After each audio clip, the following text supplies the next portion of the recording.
ಈಗ ನೋಡೋಣ ರಾಜ್ಯದ ಸಂಕ್ಷಿಪ್ತ ಸುದ್ದಿಗಳ ಕ್ವಿಕ್ ರೌಂಡ್ ಅಪ್.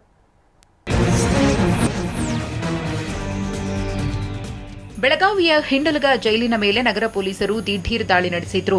ನಗರ ಪೊಲೀಸ್ ಆಯುಕ್ತ ಎಡಾ ಮಾರ್ಟಿನ್ ನೇತೃತ್ವದಲ್ಲಿ ಕಾನೂನು ಮತ್ತು ಸುವ್ಯವಸ್ಥೆ ವಿಭಾಗದ ಡಿಸಿಪಿ ರೋಹನ್ ಜಗದೀಶ್ ಸೇರಿ 260ಕ್ಕೂ ಹೆಚ್ಚು ಅಧಿಕಾರಿಗಳು ದಾಳಿ ಮಾಡಿದ್ರು.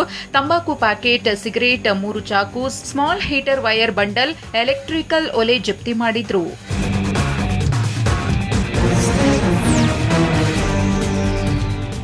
ಗೃಹಲಕ್ಷ್ಮಿ ಯೋಜನೆಯ 9ನೇ ಕಂತಿನ ಹಣ ಸಿಕ್ಕಿದ್ದು ಮಹಿಳೆಯೊಬ್ಬರು ವಾಷಿಂಗ್ ಮೆಷಿನ್ ಖರೀದಿ ಮಾಡಿದ್ದಾರೆ. ಹಾನಗಲ್ ತಾಲೂಕಿನ ಬಾಳಬೀಡಂ ಗ್ರಾಮದ ನಿವಾಸಿ ಚಂಪಾವತಿ ಕರೆವನವರ್ ಗೃಹಲಕ್ಷ್ಮಿ ಹಣದಲ್ಲಿ ವಾಷಿಂಗ್ ಮೆಷಿನ್ ಖರೀದಿಸಿದ್ರು.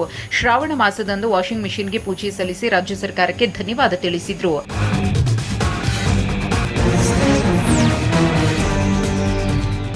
ಕಲಬುರಗಿ ಜಿಲ್ಲೆ ಕಾಳಗಿಯ ಕೂಡಿ ಗ್ರಾಮದ ವೈನ್ ಶಾಪ್ ಮತ್ತು ರೈತ ಸೇವಾ ಸಹಕಾರ ಸಂಘದಲ್ಲಿ ಕಳ್ಳತನ ನಡೆದಿದೆ. ವೈನ್ ಶಾಪ್ನಲ್ಲಿದ್ದ 15,000 ಹಣ, ಸಹಕಾರ ಸಂಘದಲ್ಲಿದ್ದ 25,000 ರೂಪಾಯಿ ಕದ್ದು ಕಳ್ಳರು ಪರಾರಿಯಾಗಿದ್ದಾರೆ. ಕಳ್ಳತನದ ದೃಶ್ಯ ಸಿಸಿ ಕ್ಯಾಮೆರಾದಲ್ಲಿ ಸೆರೆಯಾಗಿದ್ದು ಕಾಳಗಿ ಠಾಣೆಯಲ್ಲಿ ಪ್ರಕರಣ ದಾಖಲಾಗಿದೆ.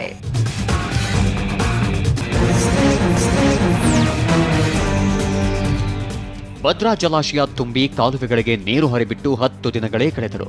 ಭದ್ರಾ ಅಚ್ಚುಕಟ್ಟಿನ ಕೊನೆ ಭಾಗದ ರೈತರಿಗೆ ಜಲಭಾಗ್ಯ ಸಿಕ್ಕಿಲ್ಲ. ಕಾಲುವೆಗಳಲ್ಲಿ ಹೂಳು ತುಂಬಿಕೊಂಡಿದ್ದು ಭದ್ರಾ ನೀರು ರೈತರಿಗೆ ತಲುಪುತ್ತಿಲ್ಲ. ದಾವಣಗೆರೆ ತಾಲೂಕಿನ ಹಳೇಭಾತಿ, ದೊಡ್ಡಭಾತಿ, ಲಕ್ಷ್ಮೀಪುರ ಸುತ್ತಲಿನ ರೈತರು ನೀರಿಲ್ಲದೆ ಕಂಗಾಲಾಗಿದ್ದಾರೆ. ಡ್ಯಾಮ್ ತುಂಬಿ ಒಳಗೆಲ್ಲ ಬಿಡ್ತಾ ಇದಾರ. ದೇವ್ರು ಕೊಟ್ಟರು ಪೂಜೆ ಹೊರ ಕೊಡಲ್ಲ ಅನ್ನಂಗೆ ನಮಗೆ ನೀರು ಬರ್ತಾನೆ ಇಲ್ಲ. ನಮಗೆ ನೀರು ಬಿಟ್ಟು ಡ್ಯಾಮ್ನಿಂದ 5 ದಿವಸಕ್ಕೆ ರೊಟೇಷನ್ ಟೈಲೆಂಟಿಗೆ ಬಂದು ಮುಟ್ಟೋದು. ಸಸಿ ಮಡಿಗೆ ಹೋಗಿ ನೀರು ಹಾಕ್ಸ್ಕೊಂತಿದ್ವಿ. ಇವತ್ತು 10 ದಿವಸ 12 ಸಾವಿರ ನೀರಿಲ್ಲ. ಇನ್ನು ಮ್ಯಾಗ 2 ಸಾವಿರ ರೊಟೇಷನ್ ಅಂದ್ರೆ ಇನ್ನು 15 ಸಾಕತಿ.